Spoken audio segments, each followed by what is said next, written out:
thanks to the AA. For great value van insurance, go to the AA.ie. Dry in most areas tonight with just a few scattered showers, mainly near Atlantic coasts, but the odd one elsewhere. A cold night ahead with lows of -3 to +1 degrees. And now you're up to date on News Talk. Off the ball.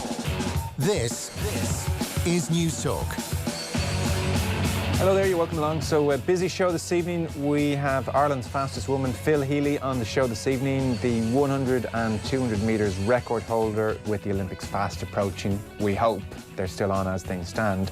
So we will talk to her around 7:30. Wednesday night rugby, no Ireland Italy at the weekend, so rather strange weekend to talk about from an Irish point of view. But we will do so with Keane Tracy and Tom English. That's after 8 o'clock. Football show, we'll touch on El Clasico and La Liga with Dermot Corrigan. Plus, Dan McDonnell will be in studio, as he is now. Hello, Dan. Hi, Joe. Hello, Richie McCormick. Hey, Joe. How are you? Very well. 53106 is the text number. We are at Off the Ball on Twitter. I won't lie, listeners. Dan McDonnell has been in for about half an hour at this stage. He has moaned about the stiffness in his joints and muscles, I would say, approximately 35 times. His first game of Astro in several months, and it's fair to say he's a beaten man. A beaten dog. It's actually...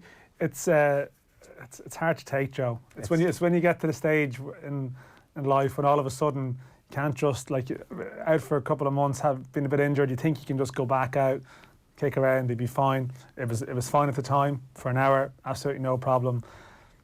Shower change afterwards, all of a sudden walking. Paralysis. You're the kind of player now who needs a few games to get back to full fitness. That'd be the line, yeah. I mean, a lot of games, like around 150 games perhaps. Yeah. But like, it's that stage where you start to get pains where you've never had pains before, because you realise you're now in your late 30s, and it's more a case of like you see like Ryan Giggs and Roy Keane. They spoke later in their life how they did yoga and did all of these exercises that all of a sudden in like groins and sort of muscles that never were an issue before. You would like to have a muscle problem before, you would have had to have actually pulled that muscle to actually injured it, whereas now it's just general ailment, wear and tear. See, previously, Dan, when you go to the gym, you would work on your considerable biceps.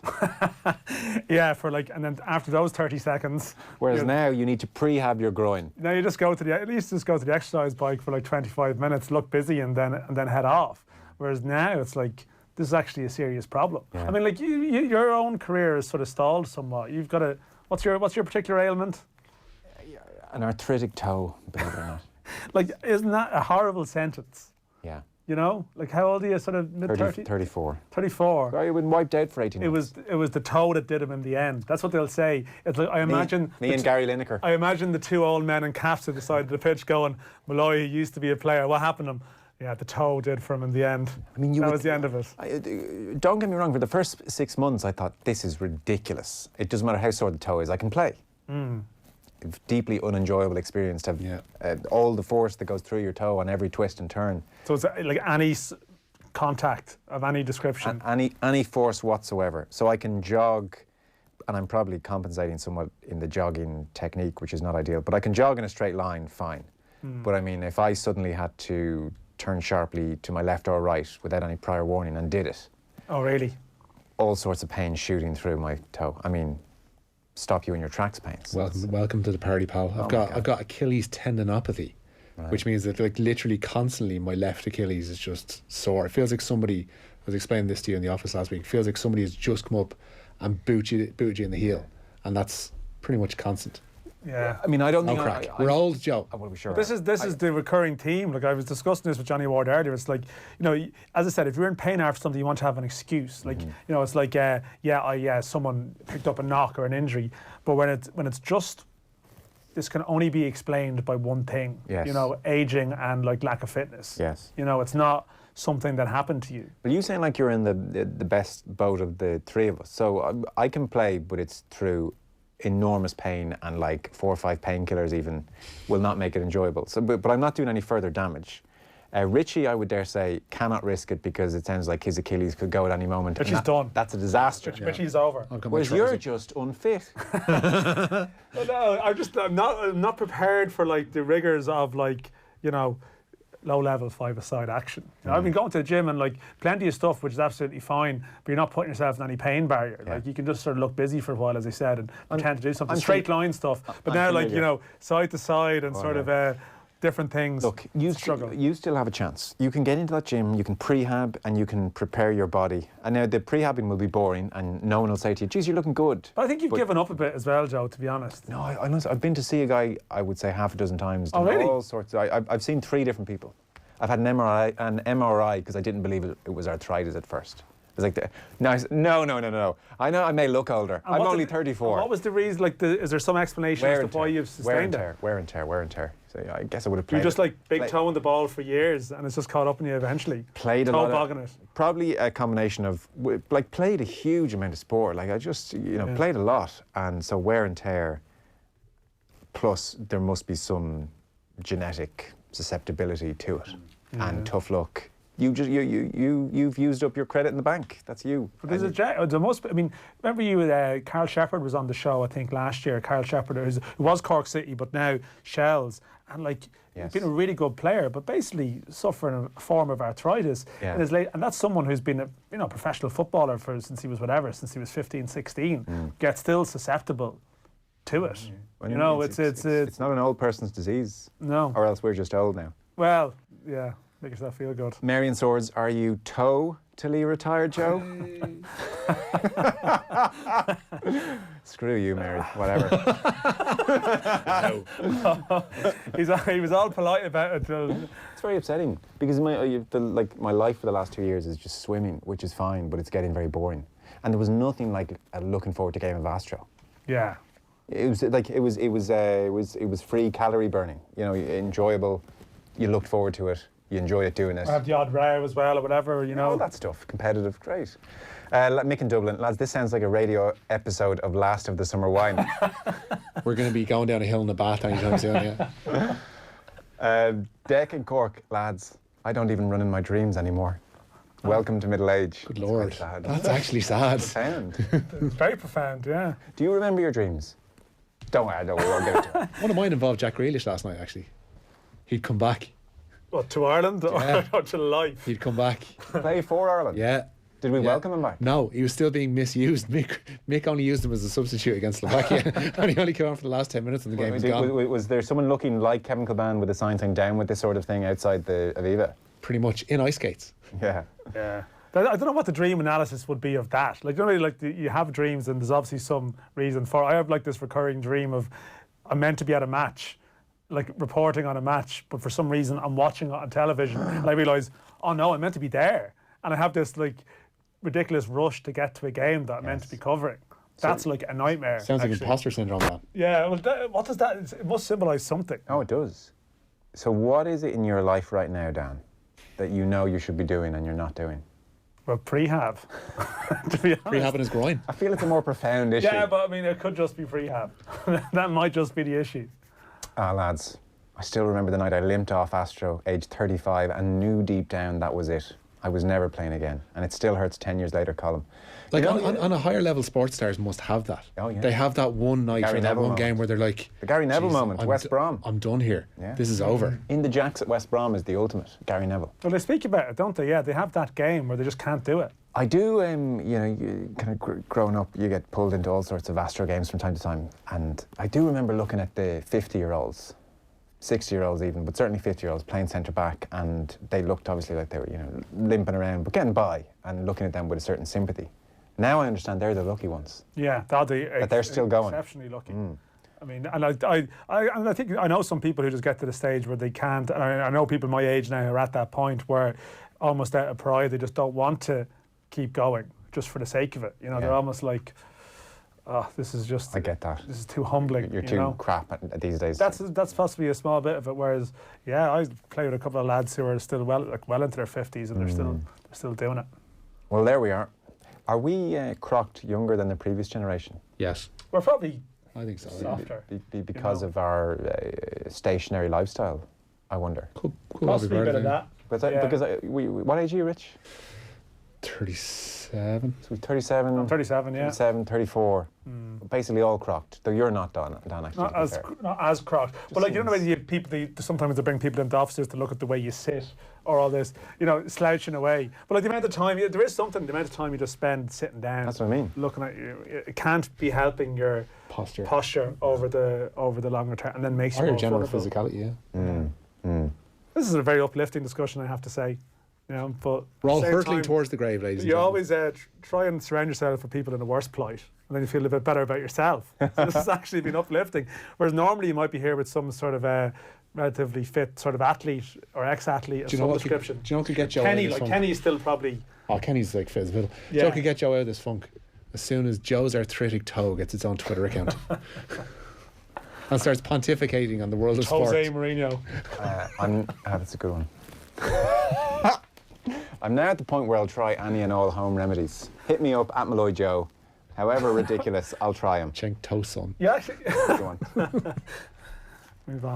Move on. So we'll be talking on the football show about a few things, including we're not going to rehash it now, but including Jack Byrne gazing at Kate Middleton, which is the highlight, I think, of Irish life this week. Have you seen this? Royalty. Well, he was looking up through the clouds at her. Well, yeah. Just gazing, thrilled, and it was a fantastic photo.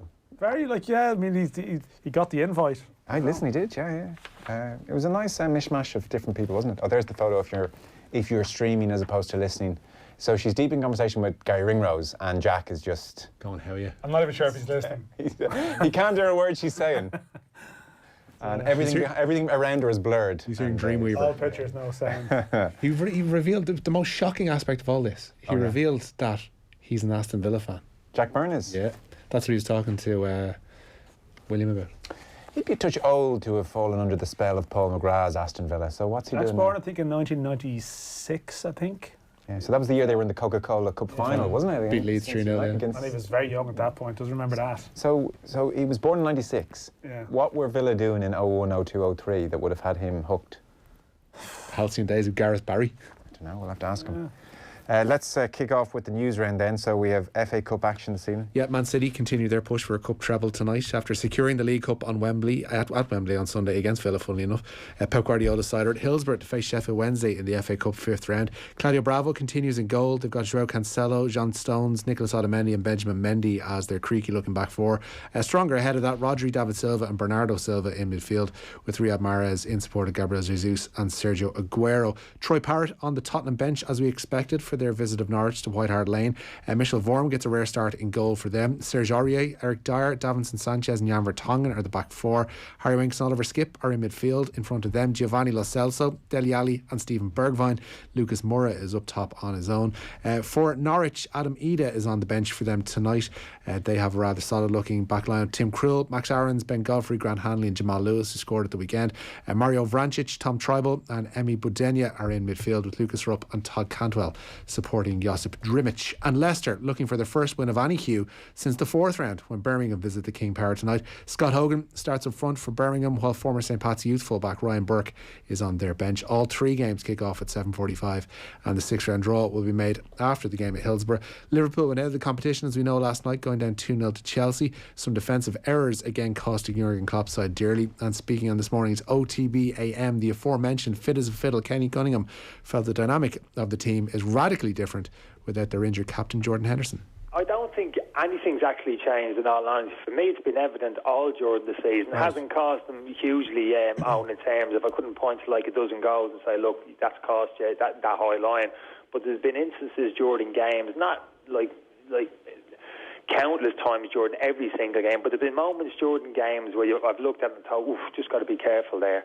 Leaving a lot of space in behind, should really be dropping off there. And they've got away with, like, didn't get away with it at Watford at the weekend, I've just mentioned there.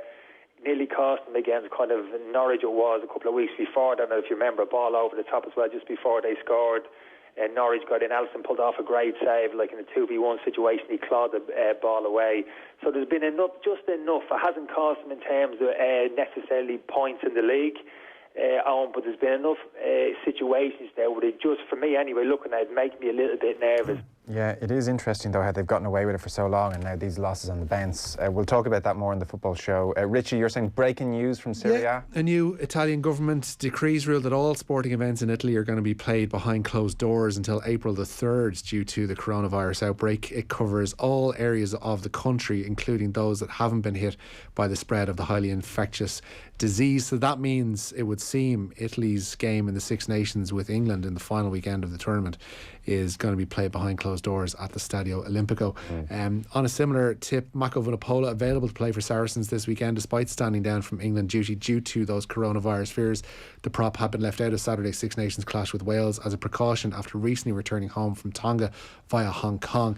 England assistant coach Steve Borthwick says they were following their own medical advice. It's a mishmash, isn't it? But even the whole thing is mad, really. Like, certain things going ahead, certain things not going ahead. The St. Patrick's Day parade, they cancel these things or else don't. But so you have a bunch of people saying he can't play for England, but he's playing for Saracens. Yeah, haven't Saracens done enough already? We're all over the shop. But isn't it's strange because we don't have medical we don't have the expertise to really know what to say. But you don't need expertise to see the inconsistencies all over the place. Of course. And some of the precedents here, and not this is a very serious issue. But you talk about Italy, for example, where they're now it appears they're going to play all matches behind closed doors, which naturally is going to mean for a loss of income for clubs that participate there. But that's one of the world's biggest leagues. So you'd imagine they're not massively reliant, say, on gate income.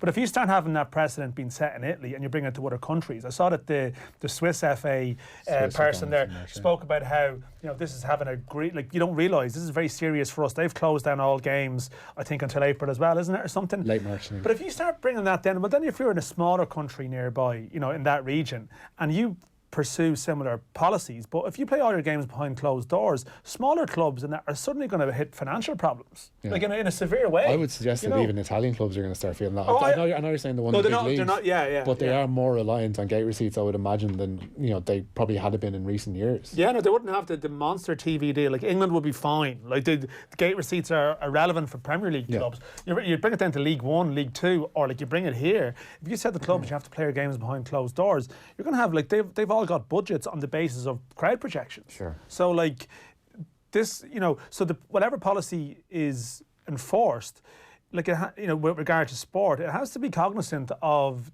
these economic factors as well. I know it's a health issue, but you just have to be sure that the policy you're applying is consistent in a way that it's fair, it can be explained. Because I think in smaller leagues they can't just play games behind closed doors. They're going to have to suspend games. Okay. But I don't know how you apply that over a longer period if this continues. Yeah, no, it's all very tricky. You didn't see Miriam McCallaghan on primetime the other night interviewing a gentleman, his name escapes me, who has an underlying respiratory illness. You didn't see that, did you? No, I didn't know. It's just incredibly stark. So his lung capacity is at 20%. And he's basically been told by doctors, he says, if he gets coronavirus, he will die. He's a young enough man, he's a child, teenager. It's quite stark. And he said, even if you're young and you're fit and healthy, can you please wash your hands? Because if I catch this, I'll die. Yeah.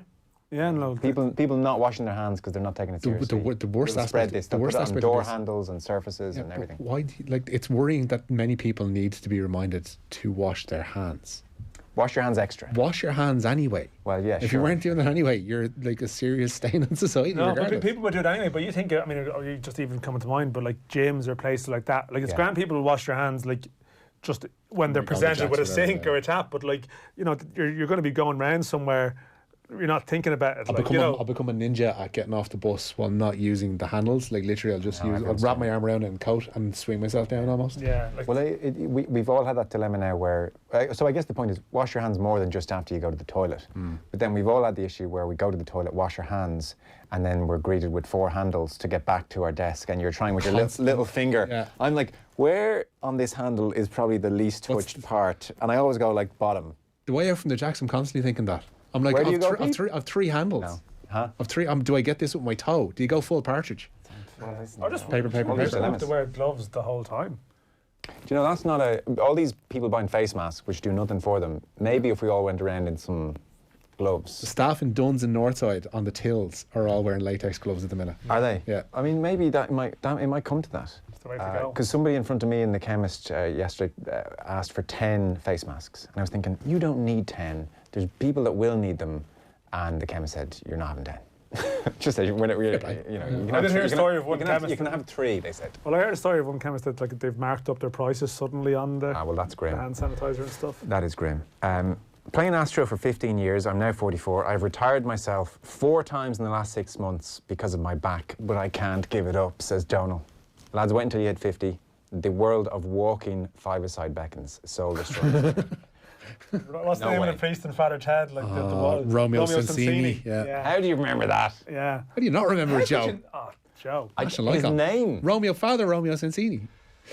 Oh dear. In my last ever game, age 36, received 2 yellow cards. Oh, this is proper real football. For 2 yellow cards for 2 old man tackles. Ah, yes. We know them well. An old man tackle. I was making them when I was 8, to be fair. Unfortunately, the guy in question, got their ankles broken. That can't be true. Jesus. I've since taken up reffing, and I would have sent myself off for the first tackle, says Pat. That's like somebody who's found God. Yeah. It's like I was a tearaway, I was a thief, and suddenly I just found God and wanted to be a priest. It was only the ankles that were broken. We sort of got away with that half laugh. Hero of the evening. I had a hip replacement and, Richie, a ruptured Achilles on the same leg. Hip replacement and a ruptured Achilles, same leg. That's no crack. I'm 45 years old, but I am playing ball tonight with a load of lads aged 25 to 50. I can't give it up, says John. Somebody test that man. Come on. Get his sample. See, a lot of people just stop because it's not the actual game that's the problem. They just can't face the pain the day after. And that's ultimately what. Yeah. It's the fear of what that entails rather than the actual not being able to cope with the activity itself. Joe and Home Remedies for the arthritic toe. There was a story, I don't think this is quite true, by the way, but there was a story where Patrice Evra played for a period with a chicken fillet in his boot to cushion the impact against an injured bone. Stunk like hell, but apparently worked. That's got to be an E. coli nightmare, isn't it? Unlikely. Although actually there's a link here to a piece in The Sun where it's saying... Does he mean like a chicken fillet in the same way that some women mean chicken fillets when they're kind of filling out their dresses? You can't mean an actual 4 for €4. I just have this image of Joe ordering a chicken fillet in the deli. Putting a breaded chicken fillet. Did Patrice ever insist on it being the same chicken fillet week in and week out? Patrice Evra is incredibly revealed he overcame foot problem, put in chicken in his boot for 4 months. Retired, yada. Former Monaco, Juventus, West Ham, blah, blah, blah, blah, blah. The butcher just laughed, said Evra. I went home with the chicken. I ordered new boots, one in size 42.5, the other in size 44 for the chicken. He didn't have to tell the butcher. I passed. He could have just ordered. It's not as if it's an unusual order. What are you buying chicken for? I ended up playing with chicken in my boot for 4 months. I didn't train with it. My mother would never have forgiven me for wasting food, but before every game, I would visit the butcher. Wow, true, okay. I presume, unless he asked the butcher to actually place the chicken fillet there. Just sellotape this into my boot. Martina Ring says, Joe, come open water swimming with me. It won't be boring, I promise. Just home from swimming in Antarctica. Oh, impressive. You're not getting that time off. No. You should, Martina, if you have Netflix, watch Kim Swims. Have you seen this on Netflix? It's really, really good. Kim Swims, it'll be right up your street, Martina. She's a swimmer. She's from New Zealand. She lives in the States now, but she became one of very few people to complete the Ocean's 7 swimming challenge, which is where you swim from the Faroe Islands, they're called, near enough to Alcatraz. That's the prison, isn't it? Near enough to Alcatraz, to the Golden Gate Bridge. Basically, 30 miles, freezing cold, and full of sharks. And so she did that. And they made a Netflix documentary about it. It's good. Then they have a boat with their family alongside her the whole way. Just to watch her get eaten if she does, like. Presumably, and to feed her. Hey, little Jimmy. And to feed her. Like, to get her gels in the water and stuff. It's amazing. Actually, incredible. Lots of suggestions for the Twitter account for my toe. Give us a couple, go on. Toe Malloy, lads. It's staring you in the face. It's just a picture of you from Virgin Media with a toe for a head. The glass is still there. Toe Bealderweld. Toe, yeah. They're the only two, actually. Sorry. Your definition of nose needs some work, Joe. World Rugby say the recent World Cup showed a 28% decrease in the amount of concussions presented. The reduction is in comparison to 2018 elite competition averages. It was the first World Cup, of course, to use the high tackle sanction framework. World Rugby say the number of injury replacements dropped on average to just over 2 per game in 2015 to just over 1 last year, 1.13 to be exact. Some sad news, Dublin camogie legend Una O'Connor's passed away at the age of 83.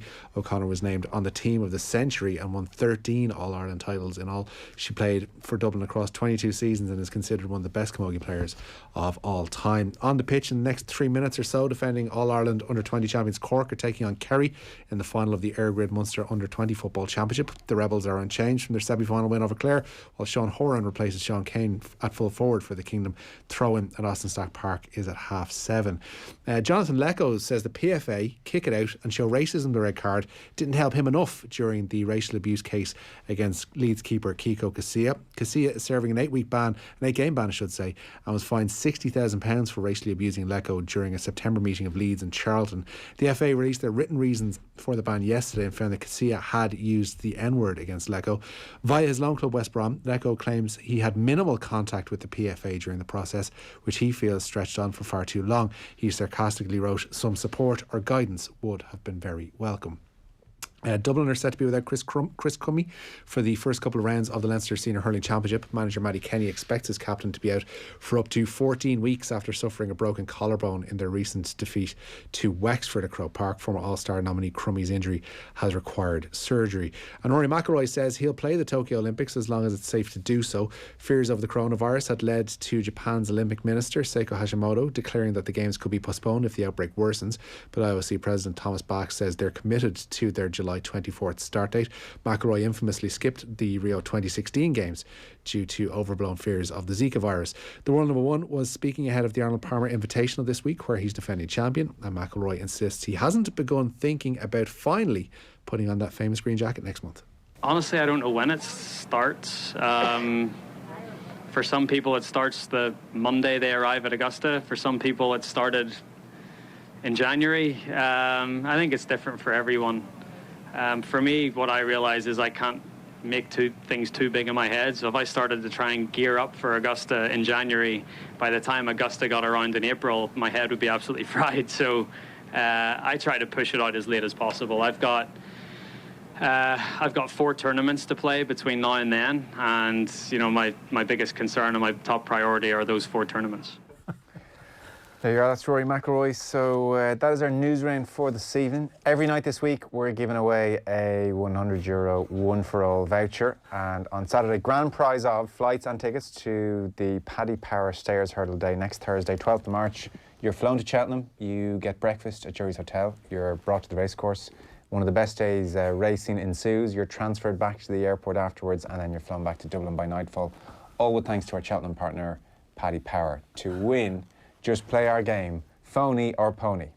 The rules are simple. We'll read out 3 horses' names. You have to tell us which is the real horse, i.e. the pony. Your 3 names this evening: red vodka, red rum, red bull. So give us the real horse there.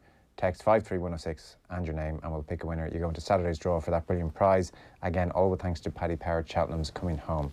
That's your news round for this evening. We have Phil Healy next. Off the ball on Newstalk.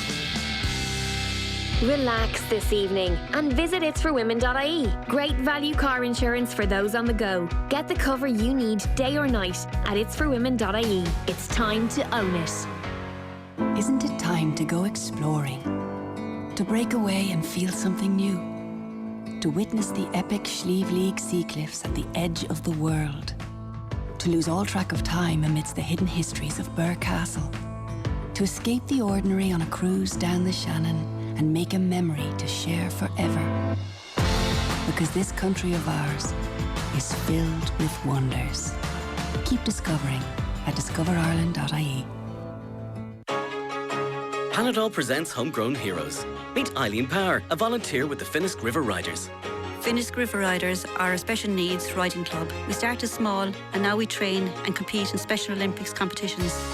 The active ingredients in Panadol Extra Soluble relieve 5 types of tough pain to help you meet pain with strength and keep doing what matters most. Panadol Extra 500mg, 65mg soluble effervescent tablets contains paracetamol. Always read the label leaflet. The secret to a great night's sleep. takes only one endeavour. A visit to the Sleepwell event at Easy Living Interiors for our biggest savings ever.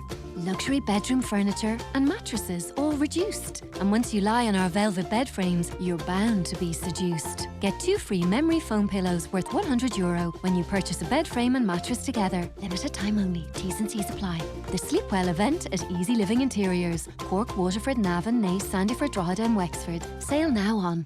What's yellow and blue and got room for you? You Store It. You Store It is Ireland's best and